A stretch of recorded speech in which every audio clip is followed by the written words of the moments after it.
بسم اللہ الرحمن الرحیم۔ سورہ مجمل کا ترجمہ۔ ویڈیو پوری دیکھیں اور ہمارے چینل کو سبسکرائب کریں۔ اے چادر اوڑھنے والی، کچھ حصے کو چھوڑ کر رات میں نماز پڑھ لیجئے، یعنی آدھی رات یا اس سے کچھ کم، یا آدھی رات سے کچھ کم زیادہ، اور ٹھہر ٹھہر کر قرآن پڑھیے۔ ان قریب ہم آپ پر ایک بھاری فرمان اتاریں گے۔ یقیناً رات کے وقت اٹھنا ہی ایسا عمل ہے جس سے نفس کو اچھی طرح کچلا جاتا ہے اور بات بھی بہتر طریقے سے کہی جاتی ہے۔ اور دن میں تو آپ بہت سارا کام کرتے ہو، اور اپنے پروردگار کا نام لیتے رہیے اور سب سے تعلق ہو کر اسی کی طرف متوجہ ہو جائیے۔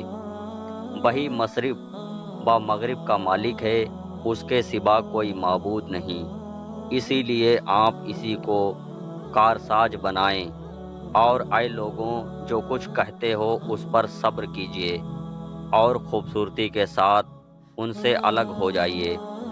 اور تمہیں جھٹلانے والے جو ایسے عبرت میں پڑے ہوئے ہیں، ان کا معاملہ مجھ پر چھوڑ دو اور انہیں تھوڑے دن اور مہلت دو۔ یقیناً ہمارے پاس سخت بیڑیاں ہیں اور دہکتی ہوئی آگ ہے، اور گلے میں اٹک جانے والا کھانا اور دردناک عذاب بھی۔ اس دن زمین اور پہاڑ کانپنے لگیں گے اور پہاڑ ریت کے ٹیلے ہو جائیں گے۔ ہم نے تمہاری طرف ایک ایسے رسول کو بھیجا ہے جو تم پر گواہی دیں گے، جیسا کہ ہم نے فرعون کی طرف پیغمبر بھیجا تھا۔ پھر فرعون نے پیغمبر کا کہا نہ مانا تو ہم نے اسے سختی سے پکڑ کی۔ تو اگر تم کفر کرتے رہو گے تو اس دن سے کیسے بچو گے جو بچوں کو بوڑھا کر دے گا؟ اس دن آسمان پھٹ جائے گا اور اس کا وعدہ پورا ہو کر رہے گا۔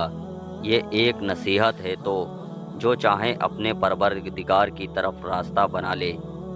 آپ نے پروردگار خوب جانتے ہیں کہ آپ اور جو کچھ آپ کے ساتھ ہے، ان میں کچھ لوگ تہائی رات کے قریب اور آدھی رات کو، کبھی کبھی تہائی رات اللہ کے قریب کھڑے رہتے ہیں، اور اللہ ہی رات اور دن کی تعداد مقرر کرتے ہیں۔ اللہ تعالیٰ نے جان لیا کہ تم اس کو نبھا نہ سکو گے، اسی لیے اس نے تم پر مہربانی کی، لہٰذا جتنا قرآن آسانی سے پڑھ سکو پڑھ لیا کرو۔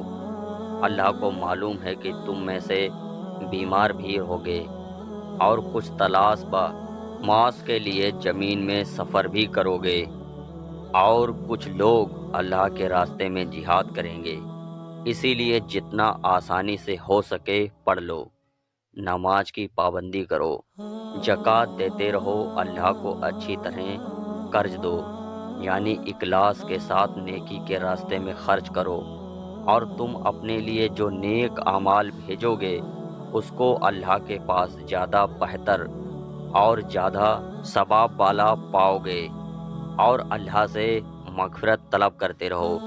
یقیناً اللہ تعالیٰ بڑے بخشنے والے اور بڑے مہربان ہیں۔ ایسے ہی سچے قصوں کے لیے ہمارے چینل کو سبسکرائب کریں۔ ملتے ہیں اگلے سچے واقعے کے ساتھ، تب تک کے لیے اللہ حافظ۔